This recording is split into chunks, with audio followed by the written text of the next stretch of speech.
Have we forgotten what it means to have human relationships? How can living an authentic life restore America? Find out today as I'm joined by special guest Courtenay Turner. I'm Drenda, and this is Drenda on Guard. Let's get into it.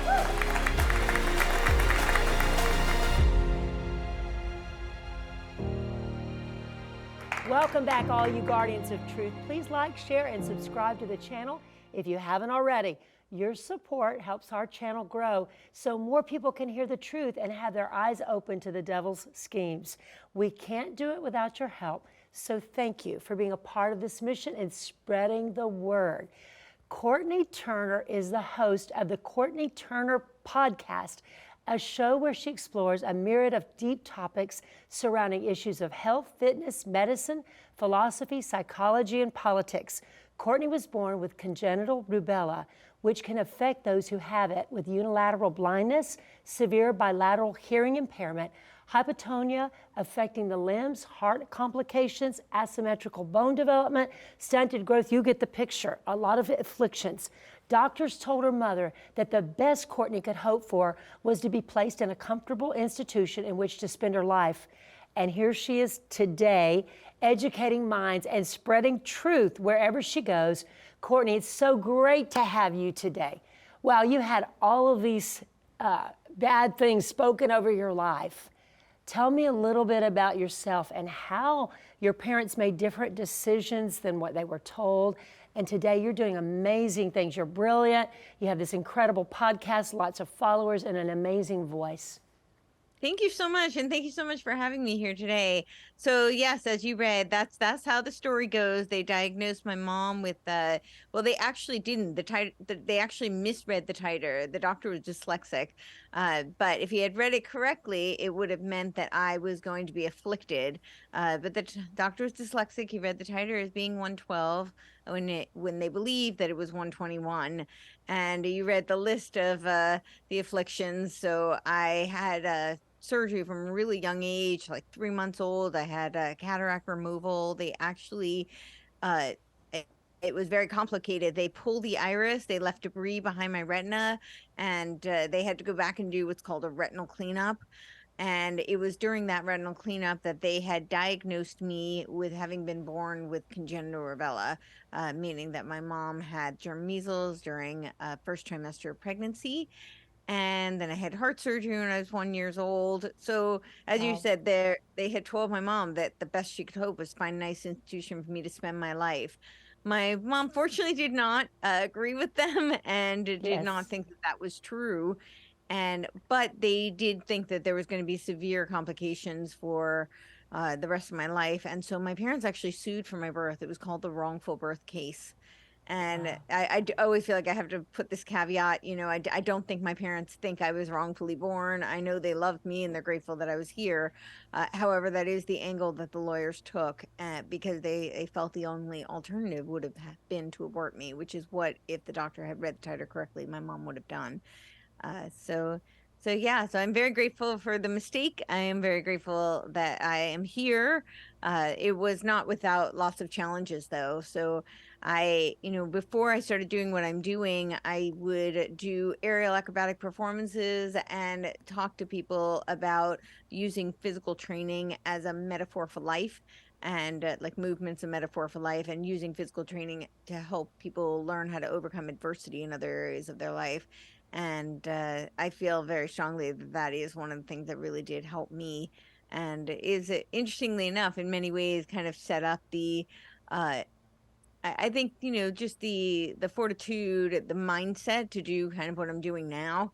And the part of why I started doing the podcast, I always make this joke because I knew nothing about podcasting when I first started, but I was living in Santa Monica, California, and people were wearing the masks and we were very locked down. And I'll give you the condensed version of the story because it's a kind of a longer story. But the cliff notes is essentially that I learned how to speak by reading lips. I didn't get hearing aids till I was almost 6 years old. So when everybody was wearing a mask, I didn't realize how much I still depended on nonverbal cues for clarity of speech and communication until all the coping mechanisms, which was I spent my life developing, had then been stripped from me. And I found myself incredibly isolated, depressed, really, really struggling. I know it's a hard time for a lot of people, and it was definitely, really difficult for me, especially because I couldn't communicate with people. And people Mm. had suggested that I start a blog or a podcast. And I didn't really know much about podcasting, so I started doing some research. And when people heard about my story, they kept telling me that I needed to be on Rogan. And this is how little I knew about podcasts. I said, "What's a Rogan? Why do I need to be on it?" Uh, That's so awesome. I now, for the record, I know who Rogan is now. I laugh because I was the same way. My mom was, my son was like, "Mom, you should do like what Joe Rogan does." I'm like, "Who's Joe Rogan?" He's like, "Mom." Yeah, so, I but we had got the opposite. introduced to this world because we have passion to help people, right? Yes. Exactly. Yeah. So for me, it was actually kind of selfish. I felt that because what it dawned on me, the idea was terrifying when I started to realize what a podcast actually was. But then I realized if I could have naked face conversations, even if it was through a digital interface, that it might, really be life saving for me. So I committed to 6 months of just recording conversations. I told the people when I first started that I might not air them, but I was thinking about doing a podcast, and I really just wanted to see if I could have conversations and record them. And that was really how I started. And it was just so incredibly healing and cathartic for me. And the guests seemed to really enjoy it. So I started to air them, and the audience seemed to enjoy it. It seemed to be kind of healing for everyone. So I kept going. And here we are over 300 episodes later. So. That's fantastic, Courtney. That's awesome. And you were told you weren't going to be able to do all these things, and yet you're way beyond what the average person chooses to do with their life. You're excelling. And so I think a lot of parents do need to hear that if their Yeah. children are facing challenges, first of all, the culture now will say, "Oh, you just need to abort the child." There's Oh, yeah. problems. They don't put any value on life. They determine who should live and right. who shouldn't live and who's valuable and who has something to contribute. Oh my, what a travesty to think that they would say you would never have anything to contribute, and what you're doing now. What would you say to those parents? And even the person that goes, "Well, if my child's going to have an issue or something," what would you say? So this is what I would say, and it's actually, my mom might not love that I share this, and I will just again say I love my mom dearly, and I understand that none of us are impervious to programming and conditioning. Sure. We're all susceptible, and I think we've been conditioned subconsciously for so long, and a lot of us don't even realize it. So I actually had this debate with my mom because she believes that if parents are going to have disabled children, they should be able to have an abortion. And I of course was like, hello. That I don't agree. And she said, well, most don't end up the way that you did. And my response is, multifaceted. I think on so many levels I disagree. And again, I want to just clarify, it's an intellectual disagreement. It's not, in any way, I have no, like, I harbor no kind of hard feelings towards this, Sure, because I sure. recognize. But I think what I would say to people is you don't know. And who gets to decide whose life is more valuable than someone else? That's literally what the eugenicist movement was predicated on. Yes, That yes, was their argument. Most of the argument was centered around actually the disabled. yes. It was of course many other, it was social Darwinism, and of course, the tagline is of most favored races. So, that came into play as well. But a lot of it was around the undesirables, the lower caste of society. And of course, the disabled children were perceived to be part of that lower echelon. And the reality is that life is so incredibly valuable, and it is one of the biggest lies that we are told. And I think if people knew just how valuable each and every person was, and I think certainly people who come from a biblical framework have a much easier time recognizing this, because they recognize that, they believe God uses all of us, and, his ways may be mysterious, but each one of us are instrumental. And, it's part of that perfect ecosystem. I believe we were all endowed with unique gifts and talents and Yes. strengths. And it's incumbent upon each of us to discover those, let our passions guide us towards what those may be, and then hone them and refine them so that we can be of contribution to society. And Yes. that's really, so I would really just tell parents, you don't know, you have no idea. And, people make mistakes. The doctor made a mistake with me. And, of course, I was born with challenges, but whose life isn't, Right, whose life is exactly. without challenges? So, Exactly. And those challenges, as we overcome them, as you have, can actually be defining in our life. They can actually be the thing that propels us into greatness because we overcome something that's difficult, as you have done all in your entire life. What you said about Marxism, really Marxism, eugenics, Karl Marx is the father of Marxism, and the whole eugenics piece and the history of that, I cover that in my other book, Fight Like Heaven, and deal with that. And when you look at that and how Margaret Sanger, Planned Parenthood, abortion, comes out of that. And then you look at what they're trying to do to our culture right now with Marxism and destroying children's lives and destroying people's lives who are useless eaters, as the whole World Economic Forum Harari argument. No, none of us are useless eaters. We all have a plan and a destiny and a purpose from God, and you're proof of that. absolutely, I couldn't agree more. And I will just add to that, a lot of people don't know that they think Marx was maybe an atheist, or some people who want to, use the Jew conspiracy claim he's Jewish. But Marx actually wrote odes to Satan. And, Satan is kind of the enemy of humanity. He wants to, Yes. right? Right. So, of course, Marxism is derived from Marxism actually literally came out of the Illuminati. Yes. And I don't say this to be conspiratorial, although that word has been usurped, but I don't say that it's not theory. This is actually fact, because it was predicated. So you had the Illuminati as a time in history, right out of the French Revolution. And then it was supposedly shut down, at least publicly, it was shut down. And there were offshoots that spun out of that. And one of them was the League of the Outlaws, which became the League of the Just, or directly translated League of Just Men. And that was Marx and Engels. And then the spinoff was the Communist League. And of course, Engels made the Communist Manifesto was derived from Clinton Roosevelt's book and Adam Weishaupt's Illuminati Manifesto.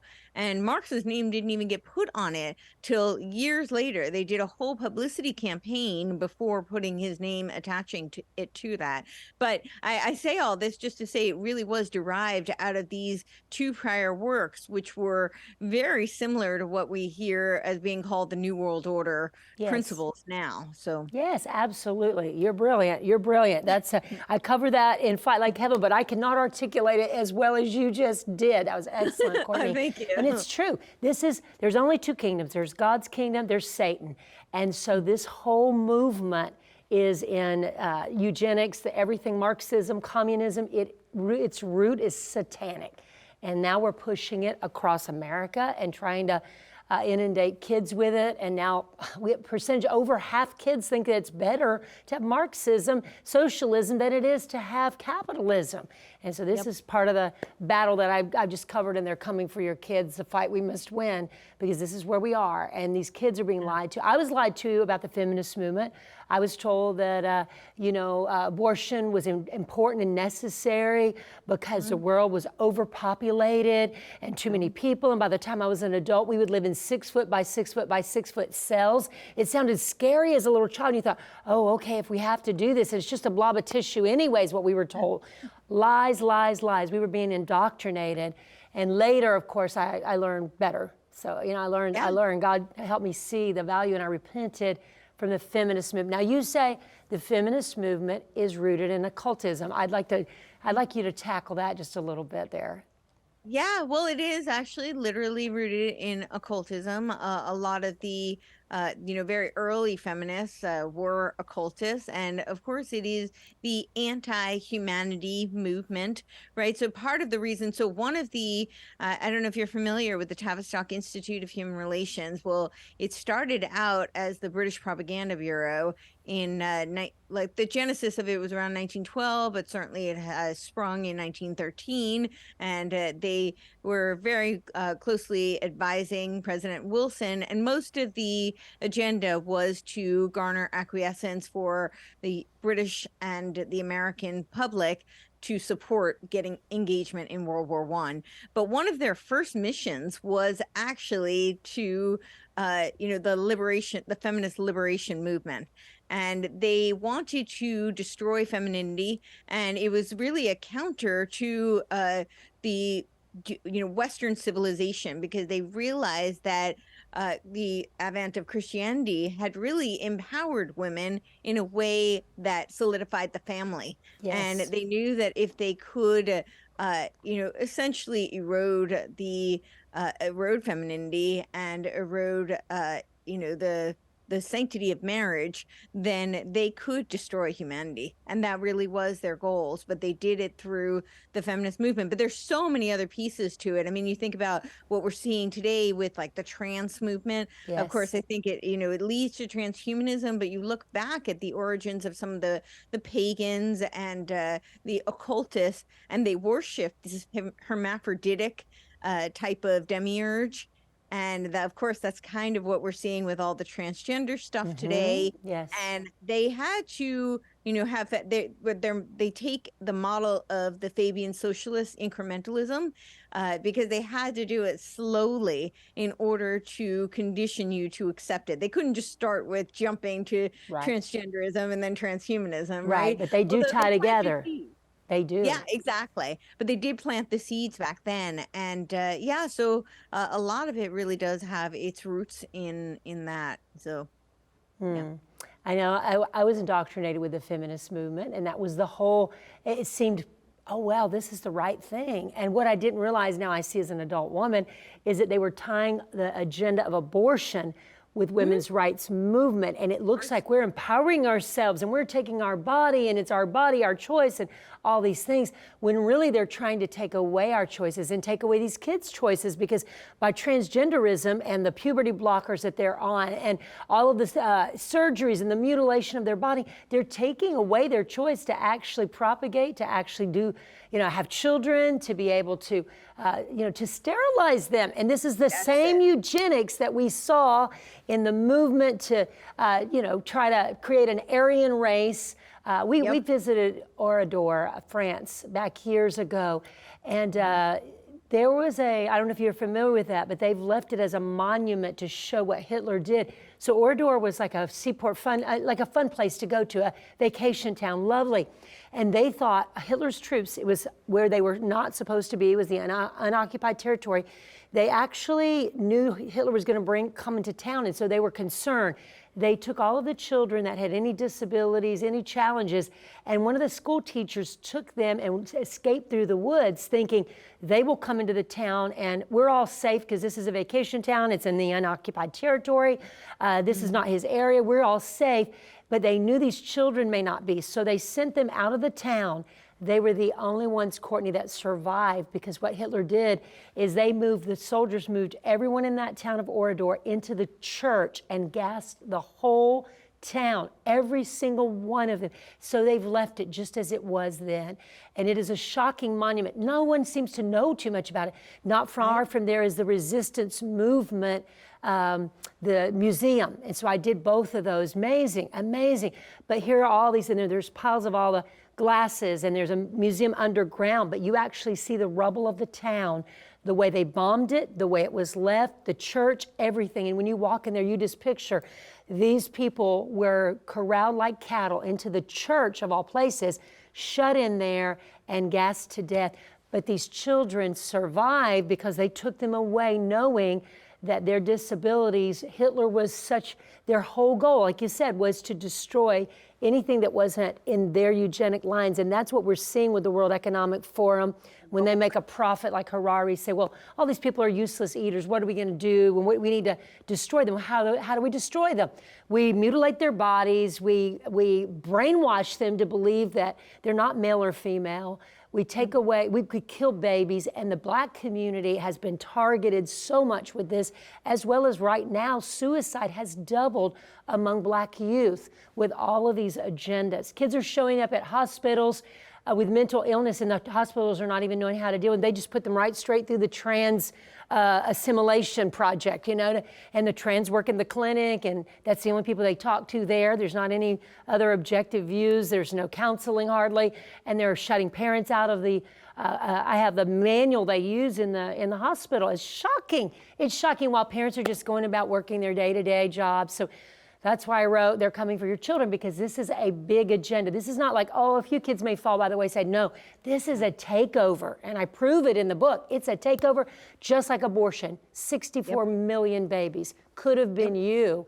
Thank God it's not. And you are brilliant. You're absolutely brilliant. I want to know about your education, because you are just like brilliant. So thank you. What did you do going through school? And I imagine you had some challenges there too, right? Yeah, so and I don't have children. We would like to, but I would not put them in school. Never. I very much feel like I would have done people always ask about my education. I'm like, most of what I've learned has been autodidactic. I actually feel like the school system did me way more disservice than ever really supported me. And but so I didn't get a graduate degree. I went to college. I majored in philosophy. I actually started out as a neuroscience major because I had done 2 independent studies in high school. So the one thing I was very fortunate in this regard is that the high school I went to gave me a lot of leniency, because so I have now learned about our American education system is predicated on the 3-tier Prussian model that was designed intentionally to breed. They literally said this. I mean, the translation would be to breed mindless, obedient soldiers. And it was because in 1807, during the Napoleonic Wars after the Battle of Jena, they lost. And they realized they lost because these soldiers rebelled. And they rebelled. Their conclusion was because they were critical thinkers. And so they created this 3-tier model to breed out any critical thinking in the education system. And this system was actually exported then to the United States. And that's a much longer story. But Wilhelm Wundt, who is like the father, known as the grandfather of psychology, was one of the people who did it. And that's why I say the PhD is like the pinnacle of indoctrination, because he was kind of the father of the PhD system as well. But all that to say, so a lot of my education was really autodidactic. In high school, they did allow me to do a lot of independent research. I did an independent study in philosophy. I wrote 2 85-page theses on dream analysis, which is part of why I started as a neuroscience major, because I presented my thesis when I was a junior, to Columbia Presbyterian. They laughed at me, of course. They told me that it was a human brain study and I would need an MD PhD in order to conduct the study, but that most likely if I did, it would be statistically significant and I would get a Nobel Prize. But they told me not to bother, because by the time I went through my schooling, they would probably have already taken the idea and they would have done it themselves. Wow. In hindsight, yeah, I know. In hindsight, I realized it's just gatekeeping. It's totally ludicrous, because if you think about it, do you need to know how to code in order to be a software company CEO? You don't, right? You oversee, it's your concept, and you oversee, and then you bring in the people who have expertise in each of the areas that need to be executed. And I wasn't going to be slicing people's brains, I just had the concept and I would oversee the study. Because you're a critical thinker, because you have the ability to critically think, which is something we're losing, and it's intentional, right? It is. Yeah, and they really tried to breed that out of me. Like most of my schooling, I realized that is what they tried to do. It was all about breeding the critical thinker, the inquisitive, curious nature. And that's just always been my personality. So everything I've learned, it's because I've been really curious and I'm like, okay, I want to learn about this. And usually once you open a Pandora's box, you go down a rabbit trail. That's the way I am too. That's the way I am too. It's why I ended up writing Fight Like Heaven. I started digging, and the further I dug, and I thought most people don't know this. Exactly. And I had to put it kind of in the way I would be able to process it and not make it so high that people didn't understand it, because I'm not at that place. So I'm like, okay, people need to know this. They need to understand about what's going on at the World Economic Forum, and even what's coming this fall in December at the Congress of Parties, and how they're coming together to a global covenant among nations, Israel included.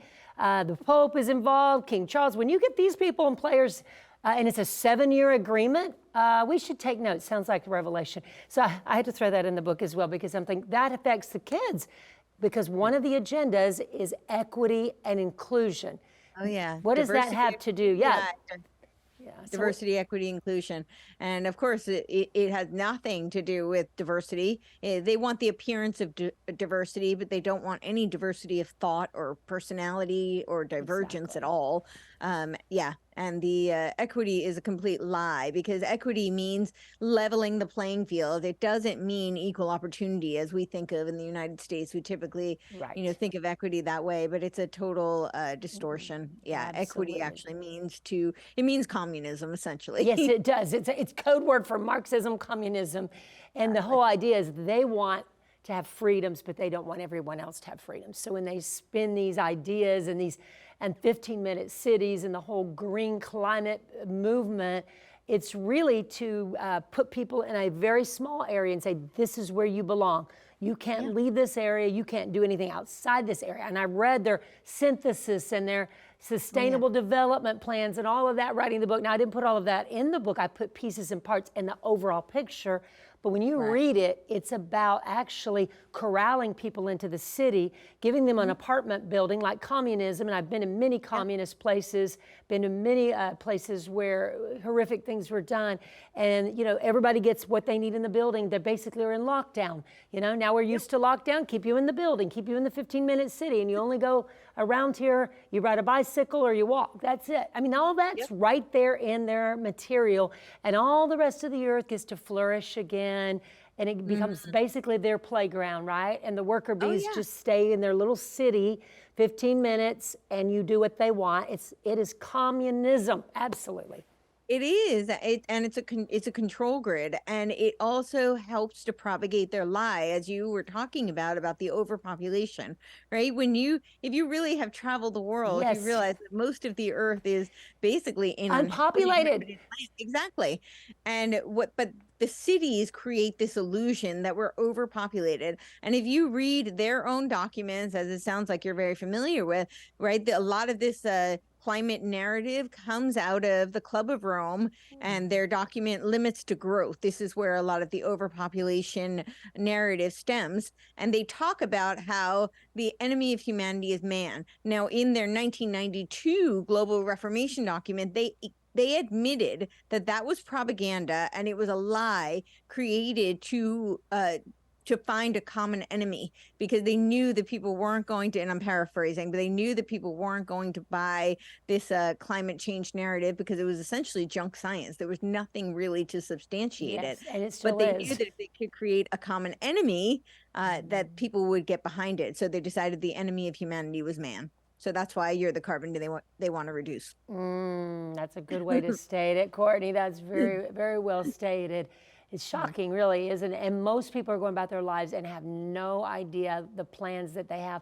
I always like to say, though, but the Word of God says, but I know the plans I have for you, plans to prosper you, to give you a future and hope. And I believe God is always way ahead of any silly things they think. That He laughs at their deeds. He laughs at what they think they're going to accomplish. And I love to see how the Scripture is very clear about what Jesus will do at His coming to those people.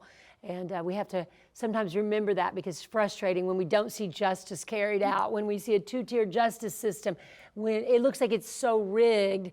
But there's even a scripture that says that we say there's nothing we can do about it. And it's like, no, there is something. Throughout history, people have stood up. They've made their voices known. They've had conversations. They wake up other people, like a Paul Revere, right? Say the British are coming, the globalists are coming, the elitists are coming, and they're lying to you, and they're after your kids. So shut them down, or else, they'll shut down your livelihood. They'll shut down your children's lives. They'll destroy your anything you've worked for, take it from you in the name of equity. Yep. That's right. Yeah, you talked about being a byproduct of the feminist narrative and the feminist lies, and it's really interesting in hindsight. Hindsight's 2020, right? I never thought of myself as a feminist. Intellectually, I never subscribed to that, and if you were ever to give me that label, I would have rejected it. However, I recognize that I subconsciously, as I had started out saying, none of us are impervious to programming. And I was definitely susceptible. I grew up, I remember I lived in New York City during the Sex and the City era. And in hindsight, that was really, really strong feminist propaganda. Yes, it was. And, that was it. But I didn't see that at the time. So much of the TV shows, I could go down the list. Like, I was a huge fan of Buffy the Vampire Slayer. I used to joke that that was the role created for me and they should have found me, even though I didn't audition. But yeah, so really, and I look at the choices I made at the time, I'm grateful because it led me to where I am today. But I don't know that if I had my eyes open, if I would have still made those same choices, because a lot of it was a result of propaganda. So It totally propaganda, and it made us demean our womanhood by actually thinking we had control of our bodies. It puts down marriage, it puts down family, it puts down fidelity and staying in a marriage relationship, and instead one night stands. Well, who benefits from that? Nobody in the end of the day. Even the men who take advantage of that. They sold it, like sold I it as remember propaganda. being, young and saying I didn't like that. Like, it just didn't feel good. And of course I was shamed as being a prude, or, I got called all sorts of names for it. And I'm like, it actually has nothing to do with that. It just, it doesn't feel good. Right. It went against your natural instinct and conscience as a woman. You knew that wasn't right. Something's wrong with this. And then, the way I fell into it, I'm in 5th grade, right? My 4th grade teacher does the Pledge of Allegiance. She does a devotion. Even though it's been outlawed, she did it anyway. She's like 100 years old. She just did it. She believed in it. At least that's what we thought, and she was sweet. Mrs. Level, I thank God for her because she got me to church, and I went to VBS and I prayed that prayer, right? And it changed my life. Then I get in 5th grade and I have a feminist teacher who knew I was a smart student, I was on the top. She used me and made me her protege. She poured into me and got me to even come against teachers that were male in the school that were anti the feminist movement. She had me start a school newspaper where I wrote articles against them. So I was used in that propaganda from the time you were a 5th grader. That's why I'm so passionate about exposing these dark deeds, because I know little children are looking for attention. Mom and dad are working, everybody's busy, if they even have a mom and dad in the home. That's part of the feminist movement too, and that was by design, right? Because it breaks up the family. This is part of the consumerist model that they've created in order to separate the family. So now, of course, part of the whole idea of getting women into the workforce was multifaceted. It was to break up the family. It was to give this false illusion. I actually think even further that, it had to do, I think it has hormonal detriments to women, the positions they were pushing them in. And this is not to say that no, I agree. I believe women shouldn't work, or I'm not saying that, but I do think their agenda was also about taxes. Yes. I mean, taxes and worker bees. You got both husband and wife working, and now you get taxes from both of them. And then they get to take the kids from the parents and become the nannies. I call them nasty nannies.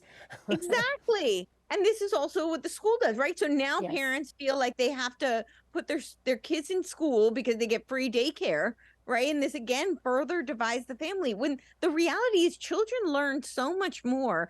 I really encourage parents when they, I tell them I would homeschool if they can. I understand that not everyone can, but I think part of the reason not everyone can is because they're stuck in this framework where they think if they're going to homeschool, that means doing school at home. That is not what I would encourage personally. No. I think children learn so much more in a self-directed environment where they're immersed in the real world. You look back at ancient times, or not even that long ago, really, but where you had schools where one teacher was teaching multiple grade levels.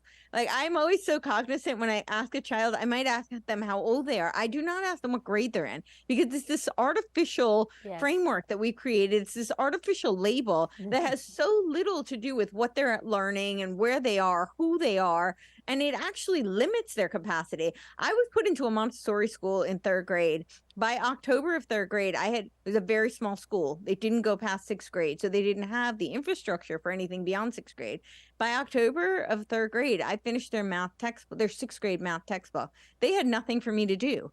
So if I had been in at home in a self-directed environment, I could have been given more. I could have found more. Right. Whereas I was actually limited by the confines of what they could offer. And that was in Montessori. Now think about in a typical public school, they would have had nothing.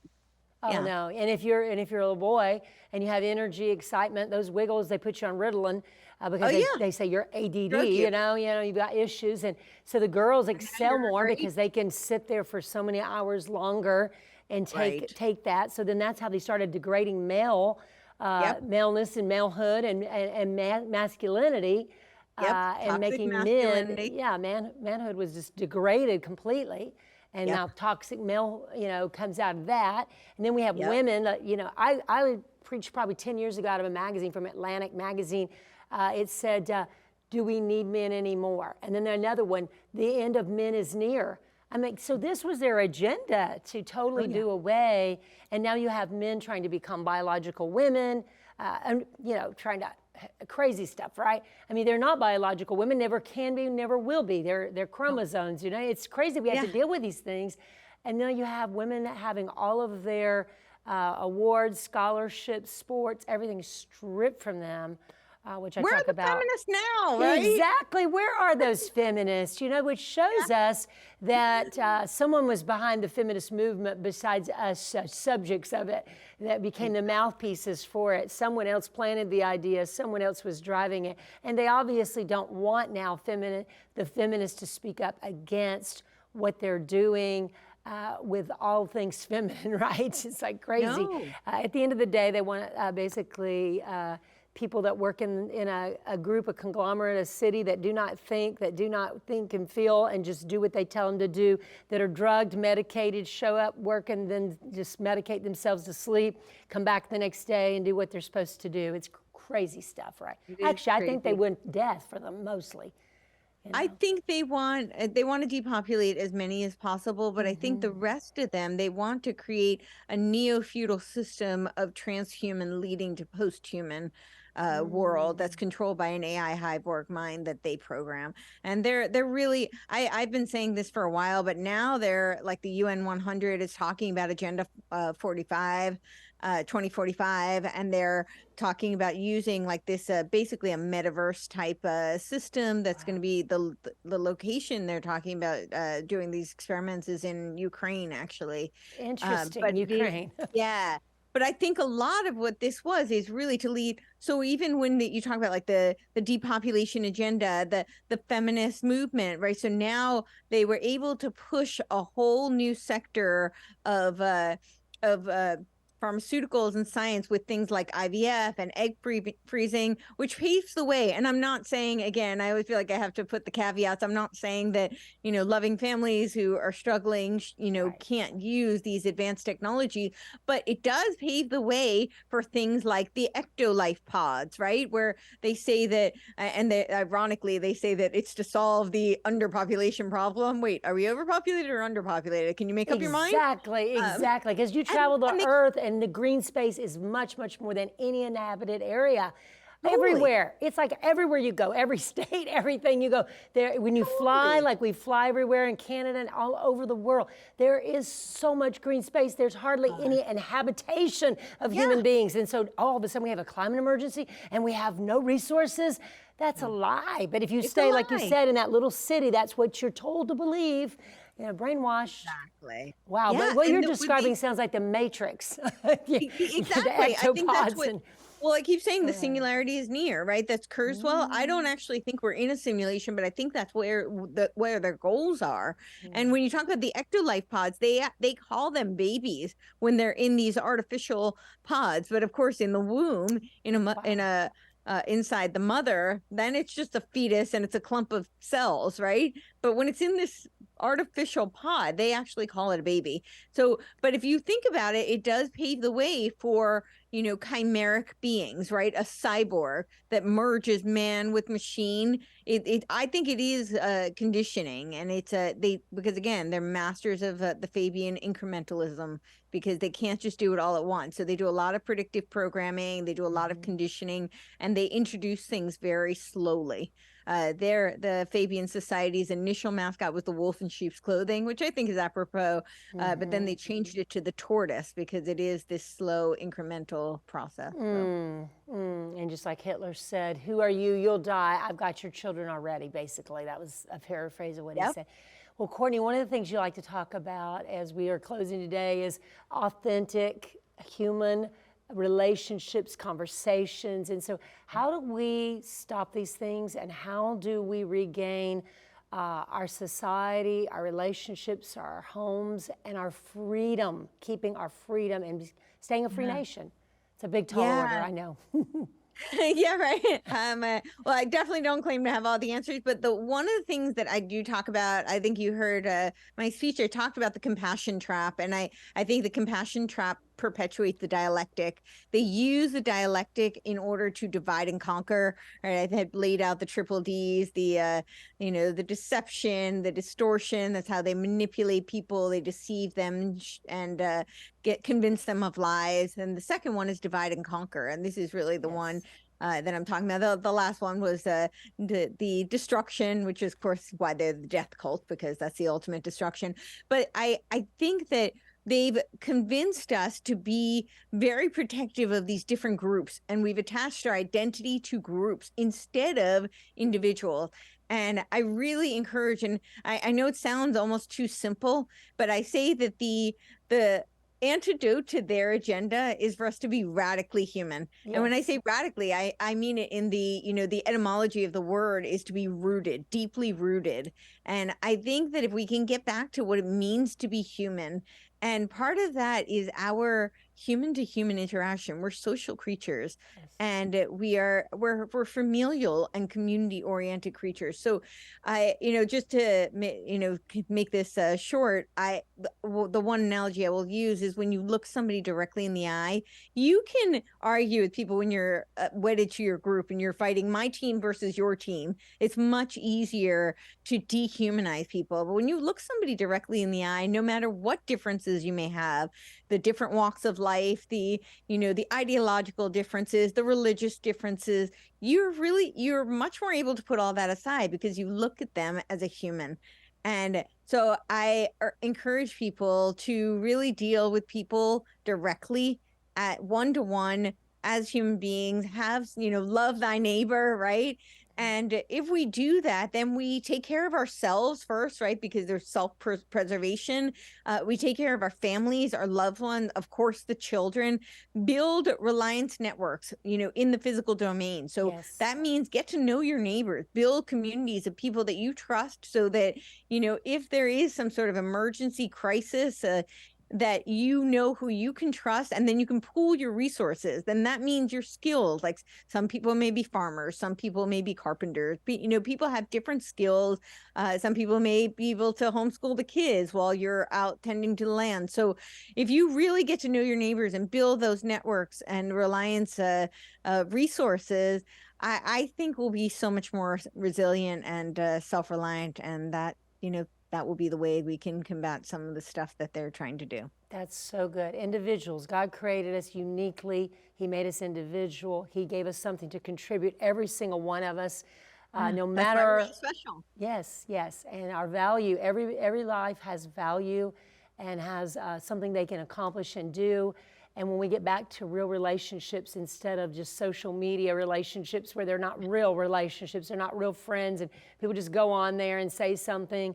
But when we go back to community, we go back to relations in the church, I believe, where we have friendships, real friendships, and we can be honest, that causes critical thinking when we're individuals instead of collective thinking of what they want us to see things as. And as we are in networks and communities and families, we're able to encourage, support each other. And as you said, build networks of support to help, whether it's farming, it's production, and we can barter and work with each other and take care of our family, go back to reclaiming our children. I homeschooled all 5 of our children, and because I saw the same thing. I thought, I don't want my children to be indoctrinated like I was indoctrinated.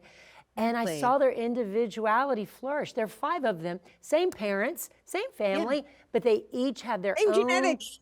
yeah, they each have their own callings, giftings, and home education gave us the time to give it. School takes an hour, 45 minutes. It doesn't take as long as people think. Most of what happens in a school system is hurting kids. Hurt them here, hurt Exactly. them there, discipline situations, problems, a lot of programming, a lot of teachers talking about things they should never be talking about that are not related to reading, writing, and arithmetic.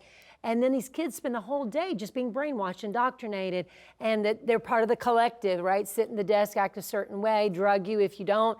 It's to me, it's like an Another evil brick in the empire. wall. It is. And so home education gives us the ability to, my children each had different visions of things they like to do. They got to play, pretend, imagine, and learn things that they love to do. Learn to play guitar. Some of them are super musical and play all kinds of instruments. They would have had no time for those things had they been in the 8-hour indoctrination programs. So we have a Christian school. Home education is still my favorite. I was a youth leader for 9 years. I saw the vast difference between the home educated kids, the ones that were in Christian school and public school. Christian school was certainly better, but it still had a lot of the dynamics of the public school too, as far as the peer pressure element, and the parents sometimes had the attitude of, oh, put them in a Christian school, I'm done with my job. Right? It's like, no. The school is only, even if it's a Christian school, it's only to reinforce what you do at home, and it better do that, or you better get them out of there. So anyway, it is a joy. We could talk all day. We can have lots of authentic conversation. Yes, absolutely. What's the final thought you'd like to leave people with? It's been a pleasure with me too. What would be your final thought today? I don't know. Just thank you so much for having me. And I would just encourage people to deal with each other as individuals and never underestimate the value of life. Each of us really do have our own unique gift, strengths, and talents. As you just said, with each of your 5 kids, they all are endowed with something unique and special. So I think it's one of the biggest lies that we're sold is the value of life and just how valuable it is. And here's another just little factoid, but apparently there's actually a stock exchange. You can pull out your birth certificate at the Bank of London, and they actually have a value on your life. So there's actually even a dollar value. Our lives are so incredibly valuable. So never underestimate that, and never think that anyone has any more value than another. That's beautiful. And that's because we have a God that created us, who's a father, loves us uniquely, and knew us before we were in our mother's womb. And so the womb should be a protected place where a child is able to flourish the Spirit of the Lord on their life, and then their mother love them and nurture them and care for them and raise them up with their father in the way they should go, and that they work together, father and mother, raising this child up. And it's the greatest gift God gave us to be able to do what he did, and that is create and then nurture and train up. And so it's a beautiful thing the enemy's tried to attack. How could people see you, Courtenay? I know you have an event coming up soon, and how could they hear more from you?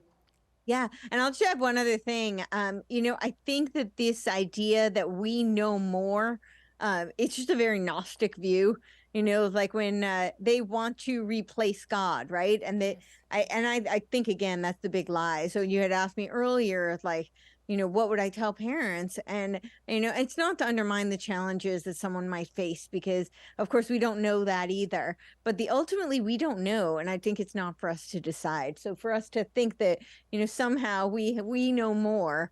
It is just very much a Gnostic view. So you can find me at CourtenayTurner.com. I spell my name a little differently. It's like Courtenay, CourtenayTurner.com. That's really where everything is. And I'm pretty much on all the social media platforms, all the podcast platforms. I very rarely post to YouTube because I've been taken down so many times. So I just, have a very minor presence there on a new channel that I've started. And my event is going to be coming up. I'm going to be speaking at Trump's Doral in Miami at the Reawaken America Tour on October 14th at 12 p.m. And then we are doing the Cause Fest. So Cause stands for Creative Artists Uniting for the Sovereignty of Everyone. I really believe that the creative independent artists need to be given a platform. And Yes. typically throughout history, they have used the artist because art is so incredibly powerful. Yes, they They've have. co-opted arts as a means of socially engineering the masses and for culture creations for teleological means. And I think we need to give a platform to the independent creative artists. And so that's what CauseFest is really all about. I We love had it. an event June 3rd and 4th in Franklin, Tennessee. And we had 53 acts between comedians, musicians, speakers. I'm an aerial acrobatic performer, so I did 2 routines.